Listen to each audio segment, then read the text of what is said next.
Hello అండి, అందరికీ welcome back to కొత్త రుచులు. ఈరోజు మన వీడియోలో 2 రకాల రెసిపీలను చూపించబోతున్నాను. మొదటిది సగ్గుబియ్యం మఖానా కాంబినేషన్లో తయారు చేసుకుని హెల్దీ స్వీట్. చాలా బాగుంటుంది. చిన్న గిన్నెడు తిన్నా చాలు, చాలా ఎనర్జెటిక్గా ఉంటుంది. రెండవది పిల్లలు ఎంతో ఇష్టంగా తినే పొటాటో గార్లిక్ రింగ్స్. వీటిని 10 నిమిషాల్లో చాలా ఈజీగా తయారు చేసుకోవచ్చు. ఫస్ట్ అయితే చక్కెర లేకుండా సగ్గుబియ్యం మఖానా పాయసం ఎలా తయారు చేసుకోవాలో చూద్దాం. ఈ వేసవి కాలంలో రోజు తినే ఇడ్లీ దోశలకు బదులుగా, లేకపోతే మార్నింగ్ తాగే కాఫీ టీలకి బదులుగా ఇలా ఒక చిన్న గిన్నెడు తిన్నా చాలు, చాలా ఎనర్జెటిక్గా ఉంటుంది. ఐరన్, కాల్షియం, న్యూట్రిషన్స్తో కూడిన హెల్దీ ఫుడ్ని ఎలా తయారు చేసుకోవాలో, ఆ ప్రాసెస్ ఏంటో చూద్దాం రండి. ముందుగా కప్పు సగ్గుబియ్యాన్ని తీసుకుని 1-2 సార్లు నీట్గా క్లీన్ చేసుకుని 2 కప్పుల వరకు నీళ్లు వేసుకుని కాసేపు నాననివ్వాలి. ఇలా సగ్గు బియ్యాన్ని ముందుగా నానబెట్టుకోవడం వల్ల ఈ స్వీట్ మనకి తొందరగా అయిపోతుంది. ఇక నేను కాస్త లావుగా ఉండే సగ్గు బియ్యాన్ని తీసుకున్నాను. మీరు కావాలనుకుంటే సన్నటి సగ్గు బియ్యాన్ని కూడా తీసుకోవచ్చు. సగ్గు బియ్యం నానడానికి కొంచెం టైం పడుతుంది కాబట్టి ఈలోగా మిక్సీ జార్లోకి మీకు నచ్చిన డ్రై ఫ్రూట్స్ని అయితే తీసుకోవచ్చు. నేనైతే ఇందులోకి పిస్తా పలుకులని, గుమ్మడి గింజల్ని, కొద్దిగా సన్ఫ్లవర్ సీడ్స్ని కూడా తీసుకున్నాను. బాదాం పలుకులను కూడా తీసుకుని నీళ్లు వేయకుండా ముందుగా మిక్సీ పట్టుకుని తగినన్ని నీళ్లను వేసుకుని మెత్తని పేస్ట్ లాగా మిక్సీ పట్టుకుని పక్కకు పెట్టుకోవాలి.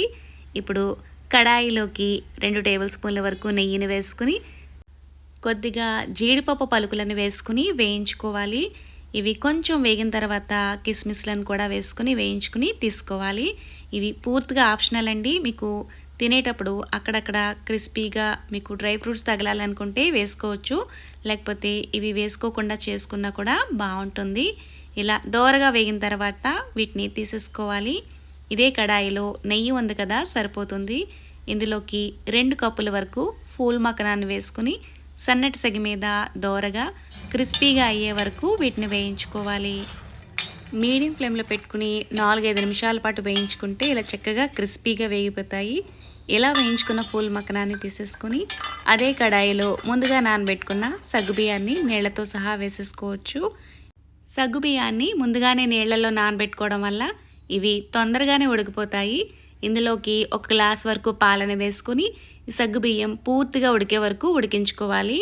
ఇలా సగ్గుబియ్యం అంతా ఉడికిన తర్వాత ముందుగా వేయించి పెట్టుకున్న ఫూల్ మఖనాన్ని కూడా ఇందులోకి వేసుకుని 4-5 నిమిషాల పాటు ఉడికించుకుంటే ఈ ఫూల్ మఖనా మనకి తొందరగానే సాఫ్ట్గా ఉడికిపోతుంది. ఎక్కువసేపు పట్టదు, ఫూల్ మఖనా చాలా తొందరగా ఉడికిపోతుంది. ఇలా ఉడికించుకునేటప్పుడు మరీ చిక్కగా అనిపిస్తే కొద్దిగా నీళ్ళను కూడా వేసుకుని ఉడికించుకోవచ్చు. ఇక్కడ చిక్కగా ఉందనేసి నేను కొంచెం నీళ్ళనైతే వేసుకుని ఉడికించుకుంటున్నాను.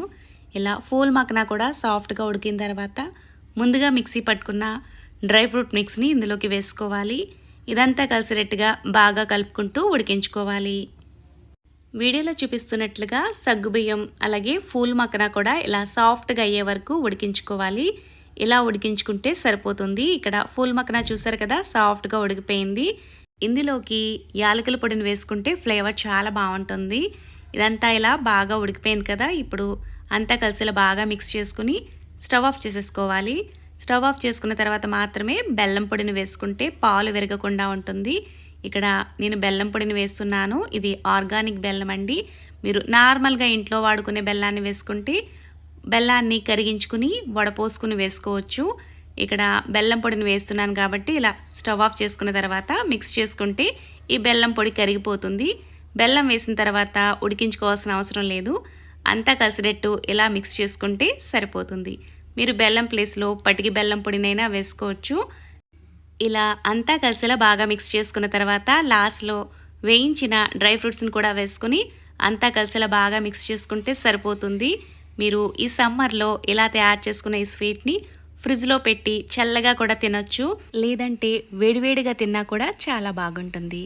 వీడియో నచ్చితే లైక్ చేసి మరిన్ని వీడియోల కోసం కొత్తగా చూసేవాళ్ళైతే ఛానల్ని సబ్స్క్రైబ్ చేసుకోండి.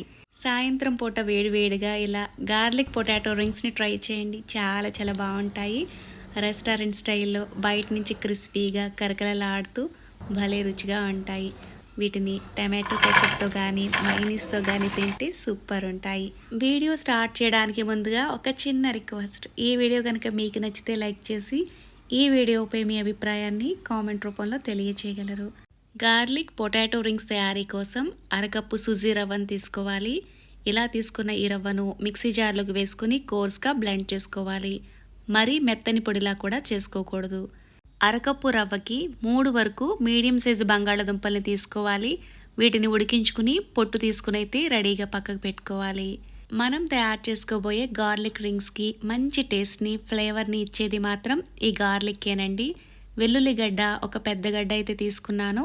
పొట్టు ఒలుచుకుని ఇలా చిన్న ముక్కలుగా చాప్ చేసుకుని అయితే తీసుకోవాలి.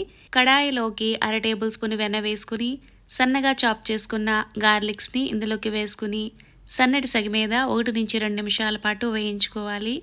మరి రంగు మారేటట్టుగా గోల్డెన్ కలర్లో కూడా వీటిని వేయించుకోక్కర్లేదు. ఇలా కాసేపు వేయించుకుంటే సరిపోతుంది. ఇందులోకి మీ కారానికి తగ్గట్టుగా చిల్లీ ఫ్లేక్స్ని ఎక్కువ లేదా తక్కువగా వేసుకోవచ్చు. స్పైసీగా కావాలనుకుంటే వీటి క్వాంటిటీని ఇంకాస్త ఎక్కువగా కూడా మీరు వేసుకోవచ్చు. చిల్లీ ఫ్లేక్స్ని వేసుకున్న తర్వాత ఎక్కువసేపు వేయించుకోక్కర్లేదు. ఇవన్నీ కలిసినట్టుగా ఇలా బాగా మిక్స్ చేసుకున్న తర్వాత ఏ కప్పుదైతే రవ్వని కొలిచి తీసుకున్నామో అదే కప్పుతో అరకప్పు వరకు నీళ్లు వేసుకోవాలి. అరకప్పు రవ్వకి అరకప్పు నీళ్లు వేసుకుంటే కరెక్ట్గా సరిపోతుంది. ఇందులోకి రుచికి సరిపడా ఉప్పు వేసుకుని ఇవన్నీ కలిసినట్టుగా బాగా మిక్స్ చేసుకోవాలి. నీళ్ళు ఇలా మసలు కాగుతున్నప్పుడు 2 నుంచి 3 టేబుల్ స్పూన్ల వరకు కొత్తిమీరని సన్నగా తురుముకుని వేసుకోవాలి. ముందుగా మిక్సీ పట్టి పక్కన పెట్టుకున్న రవ్వను గరిటతో కలుపుకుంటూ వేసుకోవాలి. ఇలా రవ్వ అంతా వేసుకున్న తర్వాత స్టవ్ని మీడియం ఫ్లేమ్లోనే ఉంచుకొని ఇదంతా కలిసినట్టుగా బాగా మిక్స్ చేసుకోవాలి. ఇలా అంతా కలిసినట్టుగా మిక్స్ చేసుకున్న తర్వాత స్టవ్ ఆఫ్ చేసేయాలి. మరి ఎక్కువసేపు కూడా ఉడికించుకోక్కర్లేదు. ఇలా దగ్గరగా అయిపోతుంది కదా. ఇప్పుడు మూతతో కవర్ చేసుకుని 10 నిమిషాల పాటు పక్కన పెట్టామంటే ఈ రవ్వ అంతా చక్కగా చల్లారిపోతుంది. మీకు చల్లారిన తర్వాత చూపిస్తున్నాను. ఇలా పొడి పొడిగా ఉంది కదా, ఇలా ఉండాలి. ఇందులోకి ముందుగా ఉడికించి పెట్టుకున్న ఆలులను ఇలా చిదుముకుని వేసుకుని ఇదంతా కలిసినట్టుగా బాగా మిక్స్ చేసుకోవాలి. ఇలా కలుపుకుంటున్నప్పుడు 1 టేబుల్ స్పూన్ నుంచి 2 టేబుల్ స్పూన్ల వరకు ఇందులో కార్న్ఫ్లోర్ని వేసుకుని కలుపుకుంటే ఆయిల్ పీల్చవు, అలాగే క్రిస్పీగా కూడా వస్తాయి. ఇందులోకి ఇలా 1 టేబుల్ స్పూన్ వరకు అయితే కార్న్ఫ్లోర్ని వేసుకుని ఇదంతా కలిసినట్టుగా బాగా మిక్స్ చేసుకోవాలి. చపాతీ పిండిని ఎలా అయితే గట్టిగా కలుపుకుంటామో అలా కలుపుకోవాలి. మరీ లూజ్గా అనిపిస్తే కనుక మీకు చేతికి అంటుకున్నట్టు మరొక టేబుల్ స్పూన్ వరకు కార్న్ఫ్లోర్ని వేసుకుని వీడియోలో చూపిస్తున్నట్లుగా ఇలా కలుపుకుంటే సరిపోతుంది. ఇలా పిండిని కలుపుకున్న తర్వాత నానబెట్టుకోవాల్సిన అవసరం లేదు. వెంటనే పొటాటో రింగ్స్ని తయారు చేసుకోవడమే. పిండిలోంచి సగం పిండిని ఇలా తీసుకుని చపాతీలాగా ఒత్తుకోవాలి. కొద్దిగా పొడి పిండి వేసుకుని చపాతీ చేసుకుంటే మనకి ఈజీగా చపాతీలా అయిపోతుంది. మరి పలుచగా కూడా చేసుకోకూడదు, అలా అని మరీ మందంగా కూడా చేసుకోకూడదు. ఇంట్లో వాడుకుని ఇలా మూతలు ఉంటాయి కదా, ఇలా తీసుకుని ముందుగా పెద్ద సైజు మూతతో చపాతీ అంతా ఇలా ప్రెస్ చేసుకున్న తర్వాత చిన్న సైజు మూతని మధ్యలోకి ఇలా విడల చూపిస్తున్నట్లుగా ప్రెస్ చేసుకుంటే పొటాటో రింగ్స్ అనేవి చక్కగా వచ్చేస్తాయి. ఎక్స్ట్రా ఉన్న పిండిని తీసేసుకుని పొటాటో రింగ్స్ని సెపరేట్ చేసుకోవాలి. ఇలాగే మొత్తం అన్నిటిని తయారు చేసుకుని తీసుకోవాలి.